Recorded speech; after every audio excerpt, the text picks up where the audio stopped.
बंगाल का आंकड़ा 42 सीटों वाला बंगाल, कौन बनेगी सबसे बड़ी पार्टी बंगाल में? पश्चिम बंगाल की बात कर रहे हैं, ममता दीदी का बंगाल, जहां पर तुष्टीकरण की राजनीति को लेकर बीजेपी ने सबसे ज्यादा ममता बनर्जी पर निशाना साधा।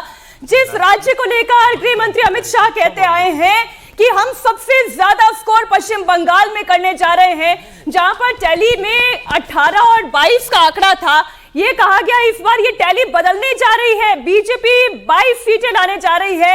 आंकड़ा आपके सामने, 22 से 26 सीटें भारतीय जनता पार्टी के पास, 14 से 18 जो 2019 का रिजल्ट रहा था, अब देखिए टीएमसी वहां पर दिखाई दे रही है, 14 से 18 सीटें कांग्रेस पार्टी। मैं तो ये सोचू ये दूसरी सीट पे आप किसे ले गए हैं, मैं तो एक ही सीट एक्सपेक्ट कर रही थी भावेश। पहली का भी पहली किसको भाई, पहली किसको? अधीर रंजन चौधरी। अरे बहुत बुरी तरह फंसे। 22 से 26 सीट भाजपा, यानी टीएमसी को नंबर 1 पोजीशन से हटाकर बीजेपी बंगाल की सबसे बड़ी पार्टी लोकसभा के अंदर बनेगी। 18 से बढ़कर 22 से 26 सीट बीजेपी को मिल सकती है, टीएमसी 14 से 18। बंगाल में ऐसा क्या हुआ? देखिए, बंगाल को लेकर शुरू से हम लोग प्रेडिक्ट करें कि बीजेपी वहां बहुत अच्छा करेगी। इवन अप्रैल में जब हमने ओपिनियन पोल किया था तो ये बताया था कि बीजेपी नंबर 1 पार्टी बन सकते, बट चुनाव के बाद जैसे जैसे चुनाव बढ़ा है वहां पे देखें जो सीटें बीजेपी लग रहा था कि कैंडिडेट स्पेसिफिक की वजह से वो सीटें नहीं जीत सकती है, जैसे कि बैरकपुर हो गया, घाटल हो गया, उसके बाद आप आसनसोल हो गया, उन सीटों पे भी बीजेपी का अपना लीड दिख रहा है। और बीजेपी यहाँ पे जो पहले लग रहा था 22-23 सीटें जीती थी, वहाँ 26 तक बीजेपी वहाँ जा सकती है। इनफैक्ट यदि बीजेपी 1-2 सीटें कोलकाता रीजन में अच्छा करती तो बीजेपी जो प्राइम मिनिस्टर का जो था अपने 30 सीटें का पहुंच सकता है। मैं ये जानना चाह रही हूँ आपसे, जो कोलकाता वाला फेज है जहां पर ममता दीदी का दबदबा रहता है, जहां 0 थी पिछली बार भी भारतीय जनता पार्टी, इस बार कोई एक आध सीट पर फाइट में नजर आ रही है बीजेपी? देखिए, हावड़ा से और सटन बीजेपी जीत रही है, वहां पे क्लोज फाइट है लेकिन बीजेपी वहां जीत रही है। दमदम में बहुत पिछली बार 50,000 के मार्जिन से जीते थे जो कैंडिडेट है वहां पे, और बीजेपी ने इस बार कैंडिडेट बहुत अच्छा नहीं दिया, इसके वजह से उनसे बहुत ज्यादा उम्मीद है नहीं बीजेपी को। लेकिन आज चुनाव हो रहा था वहां तो हम लोग वही नोटिस कर रहे थे कि क्या हो रहा है वहां पे एक्चुअली। रीजन वाइज और फेज वाइज भी जाना चाह रही थी, क्योंकि एक पश्चिम बंगाल को लेकर सबसे ज्यादा इंटरेस्ट था। ये जो आखिरी फेज में जहां जहां चुनाव हुए, कोलकाता दक्षिण, कोलकाता उत्तर, जादवपुर, डायमंड हार्बर, मथुरापुर, जयनगर, बशीरहाट, बारासात, दमदम, 9 में से जरा आंकड़ा दीजिए। 9 नहीं, आपने देखिए पूरी तैयारी करके रखी, मुझे पता आंकड़ा आपको क्या वो इसलिए पूछ रही हैं क्योंकि ये सारी सीटें जो थी वो पिछली बार टीएमसी के पास थी, बिल्कुल, और खासकर से बसीरहाट वाला वो इलाका है जहां पर दंगे हुए थे, वो बड़ा 40% के आसपास वहां पर मुस्लिम आबादी है। तो क्या पोलराइजेशन इतना हुआ? चलिए, उत्तर बंगाल की 8 सीटों में से 6 से 7 बीजेपी के खाते में जाती हुई दिख रही हैं। तो भावेश एक बार रीजन वाइज एक्सप्लेन करें कि कहां-कहां कौन-कौन सी सीटों का नुकसान हो रहा है? पिछली बार भी 7 थी ना, 8 में से। देखिए, इसमें बीजेपी के पास 7 ही सीटें थी और 7 बीजेपी जीत रही है। जो मालदा जो नॉर्थ था उसमें बीजेपी के लिए थोड़ी बहुत चैलेंजेस जरूर थे, लेकिन चूंकि जो खगेन मुर्मू है जो बीजेपी के कैंडिडेट है, सिटिंग एमपी है, बहुत अच्छे माने जाते हैं, ग्राउंड से जुड़े हुए, तो एकदम सीधा साधा आदमी है, उनको देखेंगे तो उनके लिए एक इमोशनल अटैचमेंट है, बीजेपी वो सीटें निकाल रही है। इनफैक्ट हो सकता है कि ट्रायंगुलर कॉन्टेस्ट में चूंकि कांग्रेस वहां पे आगे दिख रही है, तो हो सकता है टीएमसी को भी मुस्लिम वोट वहां पे यदि मिला है तो हो सकता है कि बीजेपी मालदा दक्षिण की सीटें भी निकाल सकती है। मुश्किल है लेकिन निकाल सकती है। कांग्रेस को आपने दिया हुआ नहीं खोला था टीएमसी ने इस वाले रीजन। मैंने यही कहा ना कि यहाँ पे देखिए, मैंने आपको शायद आपके शो में कॉफी विद खुर्शीद में कहा था कि पूरे बंगाल में बीजेपी की इतनी बड़ी सीटें आने के पीछे एक रीजन ये भी है कि कई सारे सीटों पे और लेफ्ट ऑफ कांग्रेस को भी वोट मिल रहा है।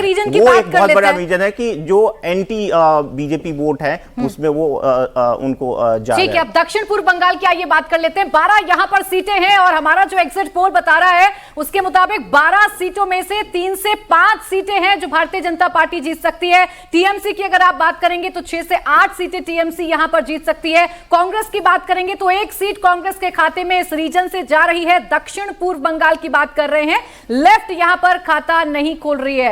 1 सीट यहां कांग्रेस के खाते में जा सकती है। कौन सी सीट है? बहरामपुर है। वहां पे शुरू में लग रहा था कि टीएमसी बहुत अच्छा करेगी वहां पे, और यूसुफ पठान बहुत मेहनत भी कर रहे थे, लेकिन अंत तक आते आते लग रहा है बीजेपी के साथ उनका अच्छा रिश्ता बन गया और बीजेपी ने वहां पे अच्छा कृष्णानगर की बात करें और उन्होंने भी बीजेपी का बहुत हेल्प किया। उन्होंने बोला है कि मुझे वोट नहीं मत करना तो बीजेपी को वोट करना। सीट निकाल कौन रहा है?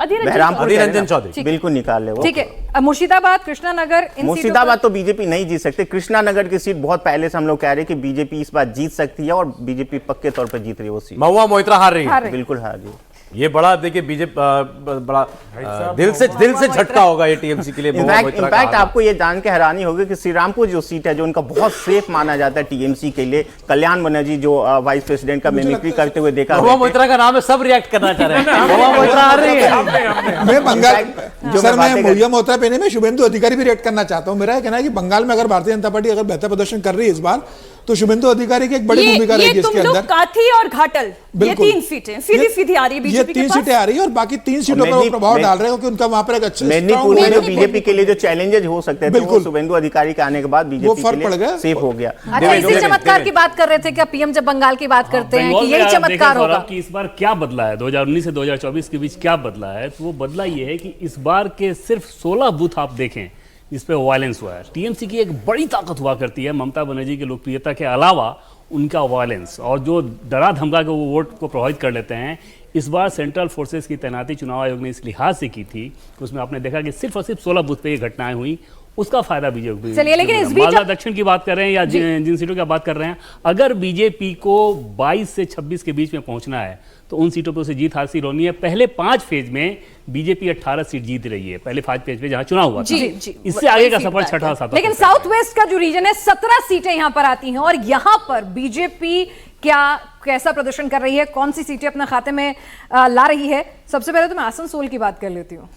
बिल्कुल सही कह रहे हैं। आसनसोल में शुरू में प्रॉब्लम थे बीजेपी के लिए, जो सेल्फ गोल बीजेपी ने किया था उसके लिए भरपाई बहुत मुश्किल हो रही थी। लेकिन बंगाल में जैसे करें एक नया जुमला चल रहा है कि जनता चुनाव लड़ रही है, तो बंगाल में वाकई जनता चुनाव लड़ रही है बीजेपी के लिए। ये जिस रीजन की अभी आपने जिक्र किया है पिनास, बीजेपी को जिता रहे हैं। इस रीजन में बीजेपी बहुत अच्छा कर रही है ओवरऑल।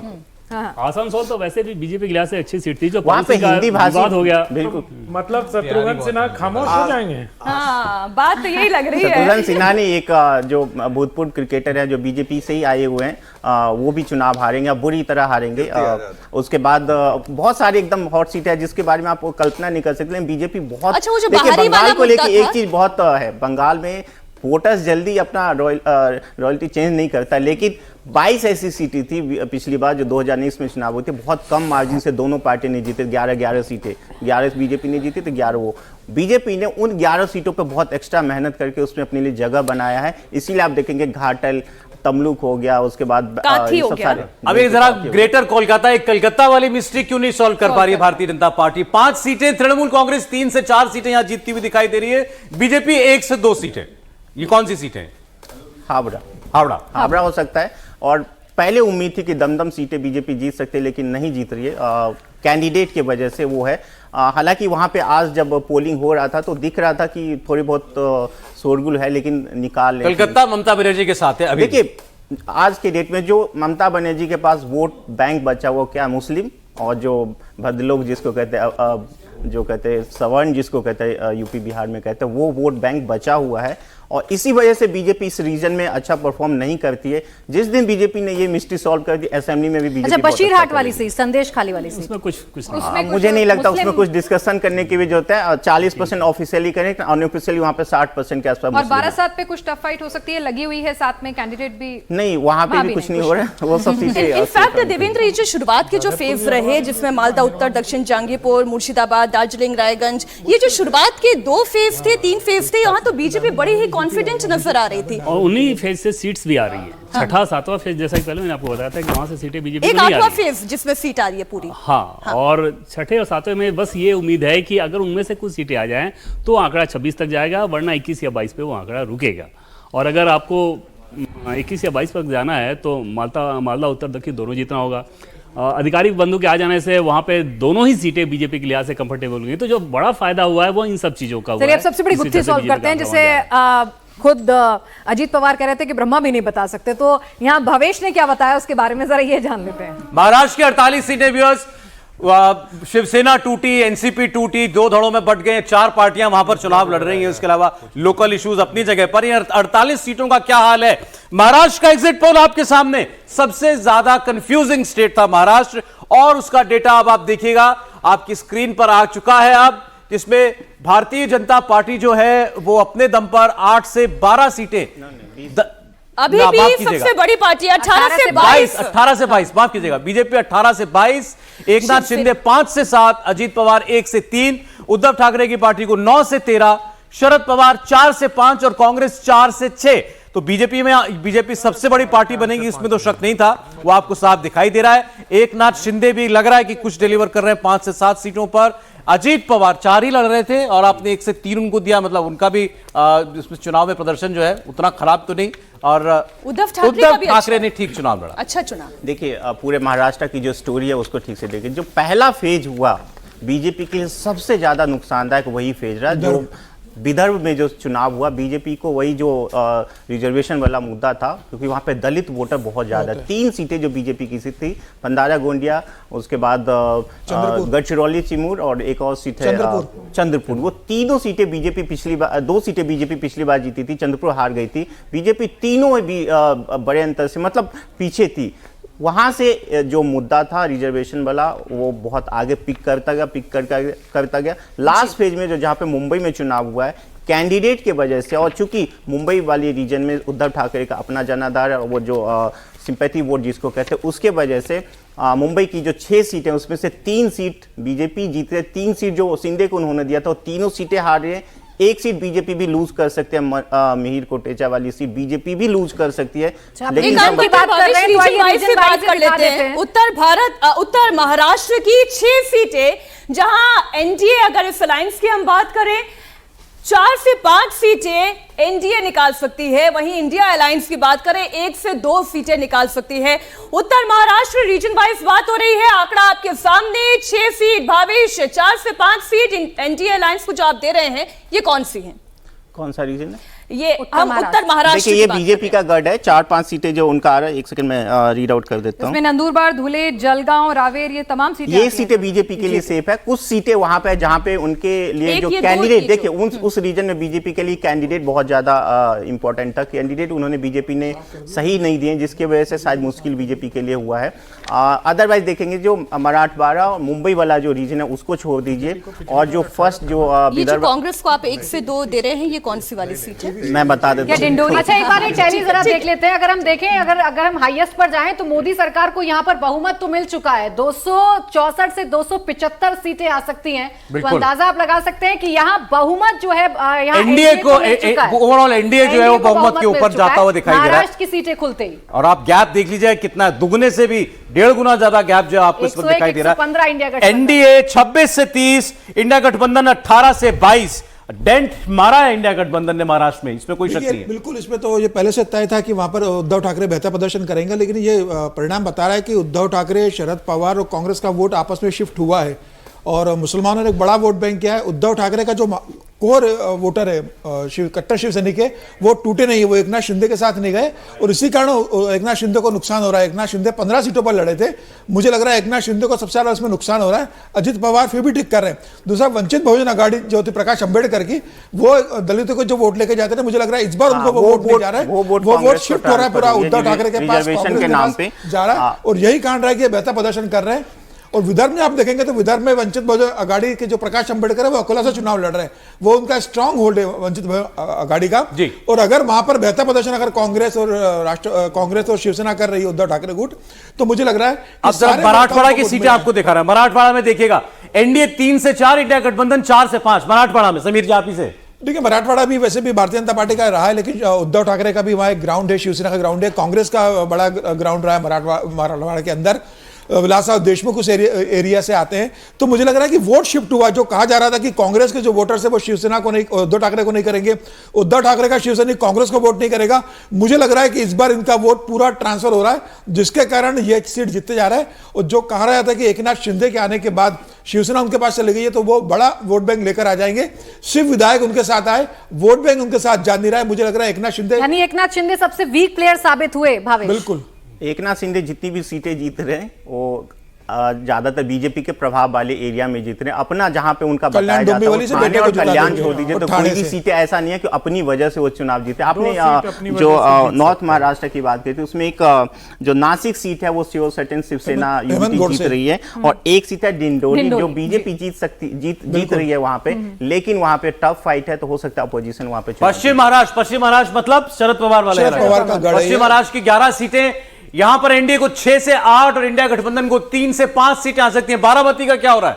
बारामती बहुत क्लोज फाइट शुरू में दिख रहा था, लेकिन मुझे लग रहा है कि सुप्रिया सुले वहां पे अच्छा खासा मतलब निकाल रही है, और शायद वो दिख गया था। जीत रही है, भाभी हार रही है। बिल्कुल हार रही है। और अजीत पवार का खुद का क्या परफॉर्मेंस रहने वाला है खुद का, क्योंकि बीजेपी ने स्ट्रैटेजिक अलायंस के तहत अपने साथ लेके आए थे, 4 सीटें भी दी थी, खुद कहां खड़ी होगी उनकी रायगढ़ दो भी सीटें उनका दिखे, एक रायगढ़ जो सुनील तटकरे चुनाव जीते हैं, और एक सिरूर क्योंकि वहां पे बहुत क्लोज अमोल बिल्कुल वो बहुत क्लोज कॉन्टेस्ट है, हालांकि बहुत मुश्किल है उनके लिए भी, लेकिन वहां पे जीत रहे वहां पे शरद पवार ने अपनी सीट बचा ली। लेकिन बिल्कुल देखिए वहां तय था, जब वोटर से बात की थी लोगों से, तो वो कह रहे थे कि भाई प्रदेश में अजीत पवार को देंगे, केंद्र में हम शरद पवार को देंगे। ऐसा नहीं हुआ कि दोनों जगह हम अजीत पवार को दे दें। शरद पवार ने बारामती को बनाया, हम जानते हैं कि आज जो अजीत पवार या बारामती जो बनाए वो शरद पवार की देन है, तो शरद पवार को हम पूरा नहीं छोड़ सकते। प्रदेश में अजीत पवार महाराष्ट्र की तो बात हमने कर ली, अब आइए थोड़ा गोवा की बात कर लेते हैं, क्योंकि बाकी बड़े राज्यों पे भी हमें चर्चा करनी है। गोवा में आइए बता देते हैं आपको कि किस तरीके से हमारा एग्जिट पोल बता रहा है किसको कितना फायदा हो रहा है। तो देखिए 2 की 2 सीटें भारतीय जनता पार्टी गोवा में जीत सकती है, क्लीन स्वीप गोवा में भारतीय जनता पार्टी कर सकती है। और कांग्रेस की अगर आप बात करेंगे तो यहां कांग्रेस का जो खाता है वो नहीं खुलेगा गोवा में। भावेश, हाँ बिल्कुल, वहाँ पे जो साउथ गोवा की सीट है वो कांग्रेस पिछली बार जीती थी, और वो अल्टरनेट होता है, एक बार बीजेपी जीतती है, एक बार कांग्रेस जीतती है। बीजेपी का कैंडिडेट बहुत अच्छा था वहाँ पे, उनका एक अपना क्रेज था, और वो एक इंडस्ट्रियलिस्ट फैमिली से आते, तो उन्होंने बहुत अच्छा काम भी किया वहाँ पे। बीजेपी का एक स्ट्रॉन्ग ऑर्गेनाइजेशन वहाँ पे बनने, हालांकि बीजेपी के लिए मुश्किल सीट है क्योंकि क्रिश्चियन डोमिनेटेड एरिया है, लेकिन बीजेपी गोवा 2 की 2 बीजेपी को जा रही है। अब उत्तराखंड की 5 सीटों की बात कर लेते हैं। ये भी दोनों बार से 5 की 5 सीटें बीजेपी को मिल रही है। इस बार कोई परिवर्तन है क्या इसमें? उत्तराखंड की 5 सीटें आपके सामने, इस वक्त कोई परिवर्तन नहीं, 5 की 5 सीटें बीजेपी जीतती हुई दिखाई दे रही है। कहीं कांग्रेस पार्टी कोई डेंट उत्तराखंड में नहीं पहुंचाती हुई दिखाई दे रही। एक बार फिर उत्तराखंड स्वीप बीजेपी करती हुई दिखाई दे रही है। अभी जल्दी जल्दी इसलिए बढ़ रहा है ताकि अभी 2 सबसे बड़े राज्य उनकी हम बात कर पाए आपसे डिटेल में, यूपी और बिहार। यूपी बिहार के लिए समय बचा के रख रहे हैं। उत्तराखंड पूरी तरीके से भारतीय जनता पार्टी के साथ जाता हुआ दिख रहा है। प्रदेशों की भी बात कर लें, जहां पर 5 सीटें बीजेपी के पास, 4 सीटें आती हुई दिखाई दे रही है कांग्रेस पार्टी के पास 1।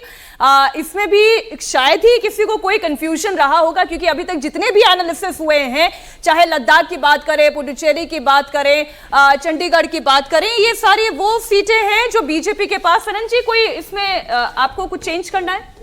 नहीं, मैं कौन चेंज मैं तो सिर्फ ये अलग राय रख सकते हैं। मैं ये कह रहा हूँ कि वो राय इसलिए मतलब मेरा समय भी बचा के रखिए, बिहार का समय दे दीजिएगा मुझे। तो बिहार और उत्तर प्रदेश पे बोलने में ज्यादा, हालांकि इसमें कोई बदलाव नहीं होगा। उत्तराखंड में मुझे लगता है उत्तराखंड थोड़ा पीछे चला जाता हूँ, क्योंकि उत्तराखंड में मार्जिन बहुत